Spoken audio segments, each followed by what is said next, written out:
Hello friends, welcome to this video. और ये video है हमारा आरबीआई ग्रेड बी का 2021 का इंटरव्यू स्ट्रेटेजी का वीडियो।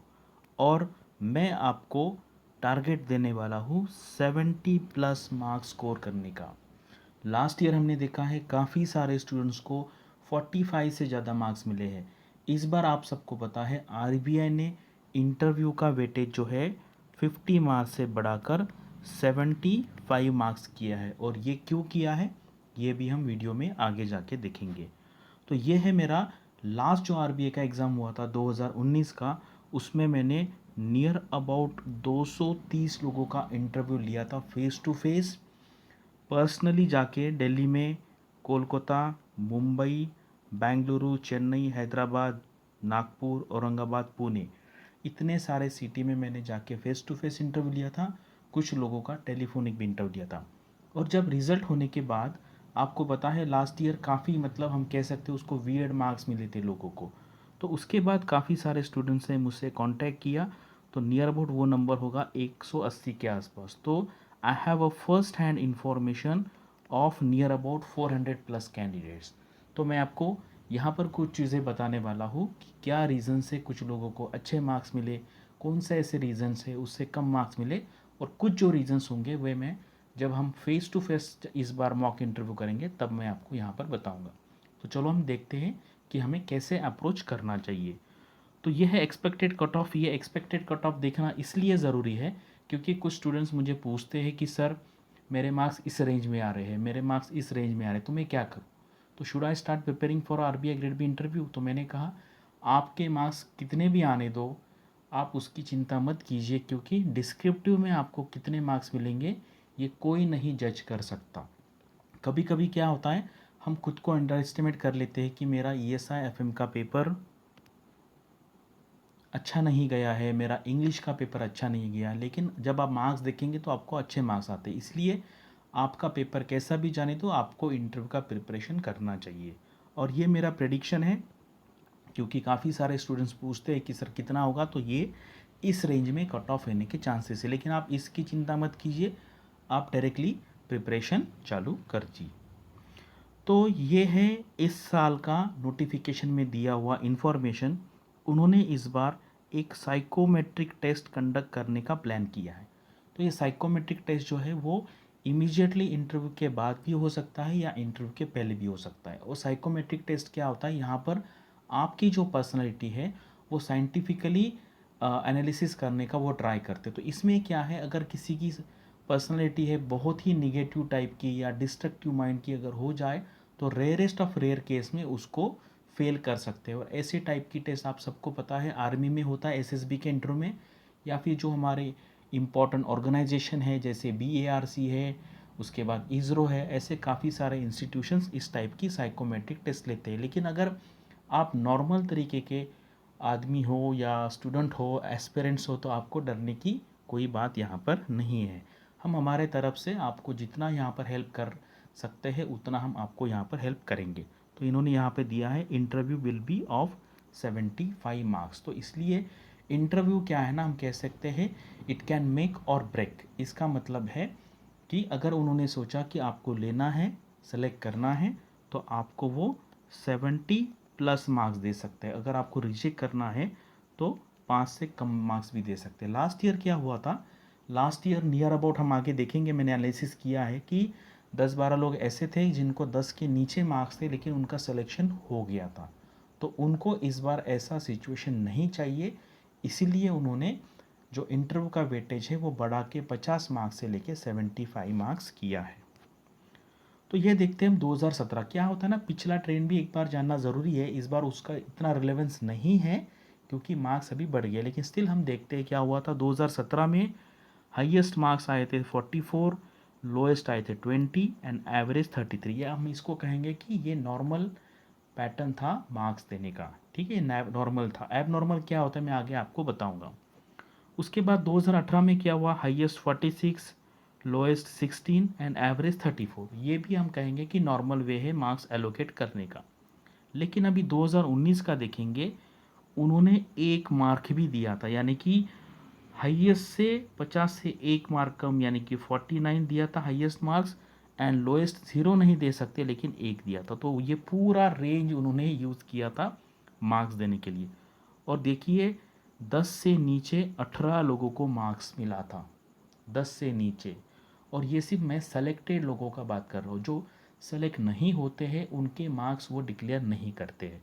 तो लास्ट ईयर पता नहीं उन्होंने क्या सोच के मार्क्स दिए थे, लेकिन हाईएस्ट 49 एंड लोएस्ट एक मार्क दिया था, एंड एवरेज जो था नियर अबाउट 27.5 के आसपास था।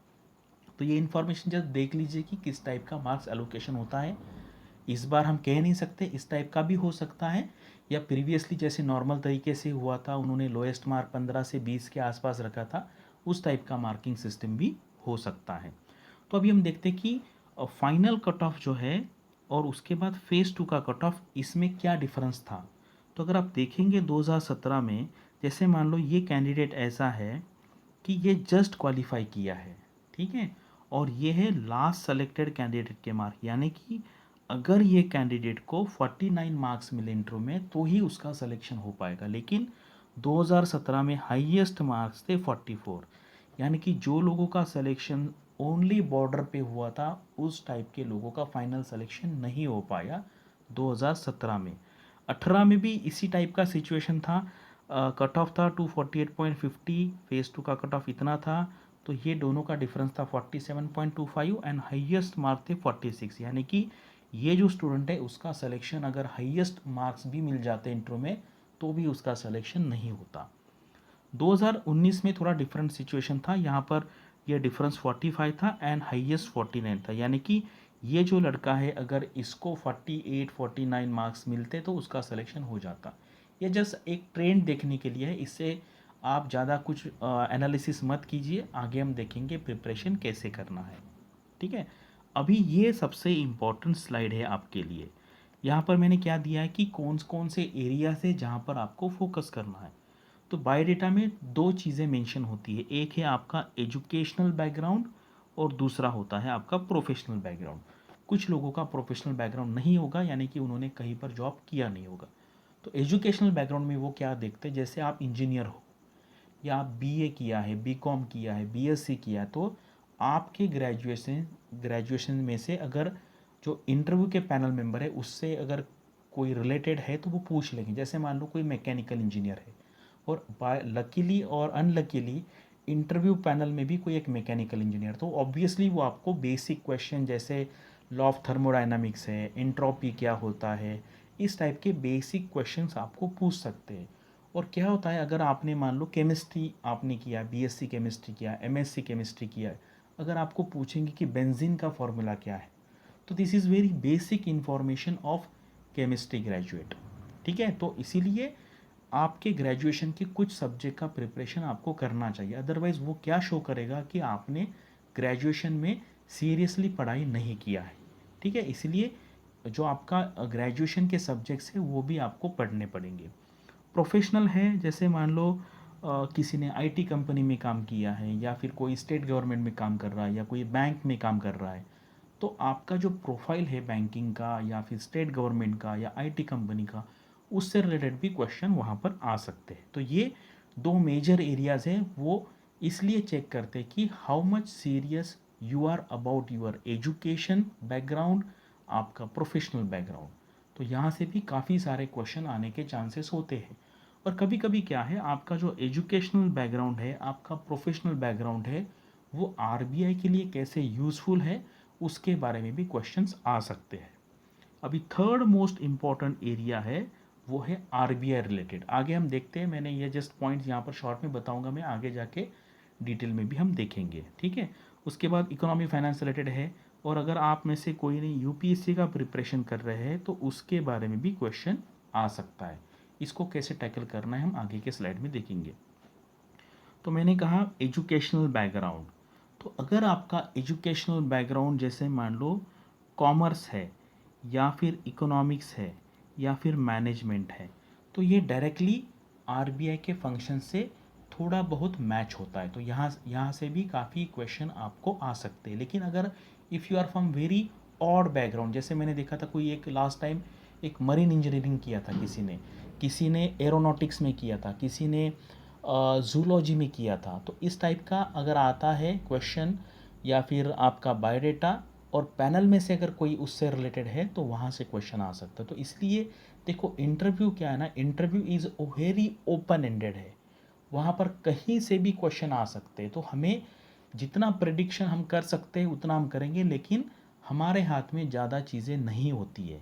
ठीक है, जैसे मान लो चेयरमैन साहब है, उन्होंने अगर मान लो सुबह कुछ पढ़ लिया, कुछ न्यूज़पेपर पढ़ लिया या उनके दिमाग में कुछ है, तो वहीं कहीं से भी क्वेश्चन आ सकते। तो इसलिए इंटरव्यू का प्रिपरेशन क्या होता है ना, थोड़ा सा बस एक आपको कॉन्फिडेंस आने के लिए, कंफर्टनेस आने के लिए आप कर सकते हैं। अदरवाइज़ वहाँ पर क्या होगा ये कोई प्रेडिक्ट नहीं कर सकता है। तो इसलिए एजुकेशनल बैकग्राउंड से सवाल आने के चांसेस काफ़ी ज़्यादा होते हैं। प्रोफेशनल बैकग्राउंड जैसे मैंने पहले ही बता दिया आपका, अगर आप बैंकिंग से है, ठीक है, काफ़ी सारे लोग सेबी से आते हैं, ठीक है, सेबी से आते हैं, या कुछ लोग एसबीआई से आते हैं या नाबार्ड से आते हैं, कुछ लोग स्टेट गवर्नमेंट के ग्रुप ए सर्विस से, ग्रुप बी सर्विसेज से, और रेयर केसेस में यूपीएससी में सेलेक्ट हुए लोग भी, जैसे ग्रुप ए सर्विसेज है, आईआरटीएस है, इंडियन रेलवे पर्सनल सर्विस है, वहाँ से भी कुछ लोग इंटरव्यू में आते हैं। तो आपको वहाँ पर जस्टिफाई करना पड़ेगा कि why you want to shift your job. तो एजुकेशनल बैकग्राउंड, प्रोफेशनल बैकग्राउंड उतना ही इम्पोर्टेंट है। ठीक है, तो अभी देखते हैं आरबीआई रिलेटेड। तो ये तो सबसे मेन एरिया है, क्योंकि you want to join an organisation which is reserve bank of India. तो आपको इसके बारे में बेसिक क्वेश्चन, जैसे मान लो मैं मॉक इंटरव्यू ले रहा था लास्ट टाइम, तो मैंने एक को पूछा कि tell me the names of the present deputy governors, तो उसने सिर्फ एक या दो ही बताए। तो आपको पूरा बोर्ड पता होना चाहिए, आरबीआई के बोर्ड में कितने मेंबर्स हैं, उनका क्या नाम है, उनका बैकग्राउंड क्या है, डेप्यूटी गवर्नर्स कितने हैं। अगर आप याद कर सकते हो तो एग्जीक्यूटिव डायरेक्टर्स के भी नाम याद कर लीजिए, प्रीवियस गवर्नर्स के भी नाम याद कर लीजिए, क्योंकि ये इन्फॉर्मेशन अगर आप बता पाए तो काफ़ी अच्छा इम्प्रेशन वहाँ पे आप क्रिएट कर सकते हैं। तो इसके बारे में कहाँ से पढ़ना है, आरबीआई का वेबसाइट सबसे इम्पॉर्टेंट सोर्स है, आरबीआई का वेबसाइट। उसके बाद आरबीआई का एनुअल रिपोर्ट है, ये एफएसआर यानी कि फाइनेंशियल स्टेबिलिटी रिपोर्ट है, ये मॉनेटरी पॉलिसी रिपोर्ट है। रिसेंटली जो मॉनेटरी पॉलिसी का अनाउंसमेंट हुआ है वो मैंने एक वीडियो भी अपलोड किया हुआ है, वो भी आप वहाँ पर मेरा टारगेट आरबीआई का चैनल पे भी देख सकते हैं आप, और मैं अभी आई एग्ज़ाम बी के प्लेटफॉर्म पे हूँ, तो आप वहीं पर भी देख सकते हैं। तो ये सबसे इम्पॉर्टेंट एरिया है आपका इंटरव्यू के लिए कि आरबीआई रिलेटेड इन्फॉर्मेशन। ठीक है, तो जो जो रिसेंटली डेवलपमेंट हुए हैं वो भी आपको यहाँ पर पढ़ना पड़ेगा। अभी फोर्थ एरिया है जनरल इकोनॉमी एंड फाइनेंस में। तो इसका इन्फॉर्मेशन आपको कहाँ से मिलेगा, आपको बजट से मिलेगा, आपको इकोनॉमिक सर्वे है, जनरल न्यूज़पेपर आपको पढ़ना है। जैसे मान लो आज से लेके जब तक आपका इंटरव्यू होता है तब तक आपको एक general newspaper near about 1 hour के लिए पढ़ना है। एंड उसमें से क्या पढ़ना है, मैक्सिमम आपको एडिटोरियल पढ़ना है। ठीक है, एडिटोरियल जो होता है ना वो पढ़ना है आपको, और उसके बाद एक बिजनेस न्यूज़पेपर। तो यहाँ पर मैं आपको सजेस्ट करूँगा कि आप यहाँ पर हिंदू पढ़िए, एंड बिजनेस न्यूज़पेपर में आप बिजनेस स्टैंडर्ड पढ़ सकते हैं या बिजनेस लाइन पढ़ सकते हैं। ठीक है, ये Hindu and business line same group से है, तो ये general newspaper and business newspaper अलग अलग जो न्यूज़पेपर का हाउस होता है उससे लीजिए, यानी कि टाइम्स ग्रुप है, एक्सप्रेस ग्रुप है, हिंदू ग्रुप है, तो अलग अलग न्यूज़पेपर का ग्रुप है, वहाँ से आप वो ले सकते हैं। ठीक है, और इसके जो डॉक्यूमेंट्स है वो मेरे टेलीग्राम चैनल पे मैं अपलोड कर दूंगा। तो ये मेरा टेलीग्राम चैनल है आरबीआई ग्रेड बी का, तो ये इसका एड्रेस है, ये देख लीजिए, या फिर मैं कमेंट बॉक्स में डिस्क्रिप्शन में इसका लिंक देता हूँ, तो वहाँ पर मैं आपको इसकी पीडीएफ दे दूँगा। और अगर आप बैंक में काम कर रहे हैं तो आपकी बैंक की जो लेटेस्ट बैलेंस शीट है वो भी आपको पढ़नी पड़ेगी। ठीक है, बैलेंस शीट पूरी पढ़नी है, उसका हार्ड कॉपी ले लो, उसका सॉफ्ट कॉपी ले लो, और उसी पे वर्क करना है, क्योंकि आपको पता है कि अगर आप सेलेक्ट होते हो आरबीआई में तो आपका आगे का फ्यूचर कैसे होगा ये आप सबको पता है। इसलिए जितनी मैक्सिमम मेहनत आप कर सकते हो उतनी आपको करनी चाहिए। अभी ये भी काफ़ी एक इम्पॉर्टेंट फैक्टर है, और काफ़ी यूपीएससी एस्पिरेंट्स भी आरबीआई का एग्ज़ाम देते हैं। जैसे मेरा केस है, मैं यूपीएससी एस्पिरेंट था, 2 बार मैंने मेंस दिया था, और मेरे बैच में हम टोटल हमारा 80 का बैच था, उसमें से नियर अबाउट 50 लोग यूपीएससी बैकग्राउंड के थे। और आरबीआई सर्विस बोर्ड के जो चेयरमैन हैं वो भी यूपीएससी से ही आए हुए आईएएस ऑफिसर हैं, सेक्रेटरी रह चुके हैं गवर्नमेंट ऑफ इंडिया में, गवर्नमेंट ऑफ महाराष्ट्र में। तो इसलिए अगर आप यूपीएससी प्रिपरेशन कर रहे हो तो वो कोई निगेटिव बात नहीं है, ठीक है। और आपको वो छुपाना नहीं चाहिए और आप छुपा भी नहीं सकते, क्योंकि when you are preparing for civil services आपका जो नॉलेज बेस है वो काफ़ी वाइड हो जाता है, इन डेप्थ हो जाता है, वो आपके आंसर से दिख ही जाता है, ठीक है। और आपके बायोडेटा में गैप भी दिखेगा। तो अगर आप यूपीएससी का प्रिपरेशन कर रहे हैं तो आपको वहाँ पे बताना ही चाहिए। तो वो पूछेंगे फिर यूपीएससी में सिलेक्शन हो जाएगा तो आप क्या करेंगे, या आरबीआई में आने के बाद आप यूपीएससी का प्रिपरेशन करेंगे या ना करेंगे। तो आप कहेंगे कि मैं यूपीएससी का प्रिपरेशन करूंगा, और आरबीआई में इंटरनल ऐसा एक सर्कुलर भी है कि जो यूपीएससी का प्रिपरेशन कर रहा है उसको ऑफिशियली छुट्टी भी मिलती है। सो इसका मतलब है RBI encourages its newly joined RBI grade B officers to apply for civil services. इसका मतलब है आरबीआई इस चीज़ को निगेटिवली नहीं लेता है। बस आपको क्या बताना है कि सिलेक्शन हो जाने के बाद यूपीएससी में, जैसे आप आईएएस के लिए या आईपीएस के लिए या आईएफएस के लिए, ये 3-4 पोस्ट के लिए, जैसे आईआरएस भी मान सकते हैं आप, आईआरएस आईटी यानी कि इनकम टैक्स, तो इसके लिए आप प्रिपरेशन करेंगे, ठीक है। बाकी पोस्ट से अच्छा आप ऐसा कह सकते हैं कि मैं I will give preference to RBI grade B instead of joining some lower services, ठीक है। तो ये एक हम कहते हैं बैलेंस्ड आंसर होगा। तो कोई ऐसा तो नहीं कह सकता कि सर मैं आरबीआई ग्रेड बी ज्वाइन करने के बाद आईएएस बनने के बाद भी नहीं जाऊँगा, ऐसा नहीं है। तो वो राइट अप्रोच ये है कि आप कहो कि जैसे मान लो आपने 5 साल यूपीएससी में दिया है, तो आप आरबीआई में जाने के बाद उसको अगर छोड़ देंगे तो वो 5 साल वेस्ट हो जाएंगे। तो instead of that you can say that sir I will try for 1 or 2 more attempts, otherwise RBI is also a equivalent job to some of the UPSC services. तो ये यूपीएससी का फैक्टर है, यहाँ पर बिल्कुल छुपाना नहीं है आपको, अदरवाइज वो डेफिनेटली आपको पकड़ लेंगे। और आरबीआई में ऑनेस्टी, इंटीग्रिटी, ये पॉइंट्स को सबसे ज़्यादा इम्पोर्टेंस है, ठीक है। तो ये है अभी हमारा जो मैंने अभी एग्ज़ाम भी का कोर जो प्लेटफॉर्म है, ये जो कंपनी है मैंने ज्वाइन किया हुआ है। और हमारा जो पैनल है इंटरव्यू का, हम जो पैनल इस बार बनाने वाले हैं या पहले से ही है, वो काफ़ी स्ट्रॉन्ग पैनल है। अगर आप देखेंगे डॉक्टर संजीव शर्मा सर जो है वो आरबीआई के सीजीएम रह चुके हैं, रीजनल डायरेक्टर रह चुके हैं, वो एनएचपी के एग्जीक्यूटिव डायरेक्टर रह चुके हैं, पीएचडी किया हुआ है उन्होंने आईआईटी से। उसके बाद सीपी मोहन सर ये सीजीएम रह चुके हैं नाबार्ड के। तो वेरी सीनियर पर्सन्स यहाँ पर है जो आपको गाइड करेंगे। इनके साथ डॉक्टर सीपी जोशी, चंद्र प्रकाश जोशी, वो आरबीआई में एक्स एजीएम रह चुके हैं। उसके बाद उन्होंने सीनियर वाइस प्रेसिडेंट करके उन्होंने यस बैंक में काम किया है।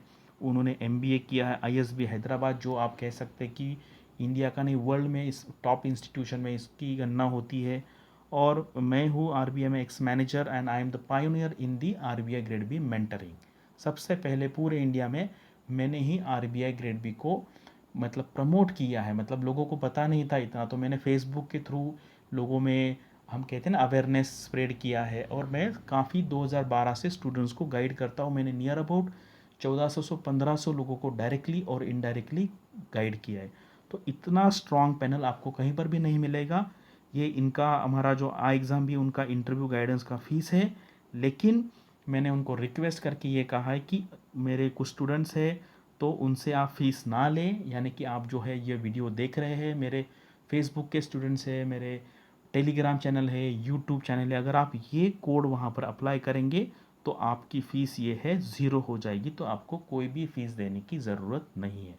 और काफ़ी स्ट्रॉन्ग पैनल है यहाँ पर, इनका बहुत स्ट्रॉन्ग एक्सपीरियंस है आरबीआई का, नाबार्ड का, इंडस्ट्री का। और मेरा भी स्टूडेंट्स को मेंटरिंग करने का, डॉक्टर सीपी जोशी का भी मेंटरिंग करने का काफ़ी अच्छा एक्सपीरियंस है। तो अगर आप क्लियर करते हैं आरबीआई का तो हम डेफिनेटली, हमारे यहाँ पे आप मॉक इंटरव्यू देने के लिए आइए। हम आपको एवरी 360 डिग्री एंगल से हम आपको मेंटरिंग करेंगे, ठीक है। तो ये है इंटरव्यू के लिए गाइडेंस। और आपको जो कुछ क्वेश्चंस है, क्योंकि क्या है, देखो इंटरव्यू के बारे में बात करना है तो ये बात कभी ख़त्म नहीं होगी, लेकिन मैंने एक आपको आउटलाइन दिया हुआ है। और जब आप सेलेक्ट हो जाएंगे उसके बाद तो हम आपका मॉक इंटरव्यू लेने ही वाले हैं, ठीक है। और मैं वैसे भी अवेलेबल हूँ, मैं मेरे फेसबुक ग्रुप पे अवेलेबल हूँ, मैं काफ़ी एक्टिव हूँ, डेली मैं पोस्ट करते रहता हूँ। टेलीग्राम चैनल पे एक्टिव हूँ, मैंने टेलीग्राम चैनल का स्पेशल इंटरव्यू के लिए भी एक टेलीग्राम चैनल मैंने बनाया हुआ है। उसका लिंक भी मैं आपको इस जो वीडियो है इसके डिस्क्रिप्शन में एंड कमेंट बॉक्स में वहाँ पर मैं पोस्ट करूँगा, आप वहीं से ज्वाइन कर लीजिए। So thank you and all the best for your interview preparation.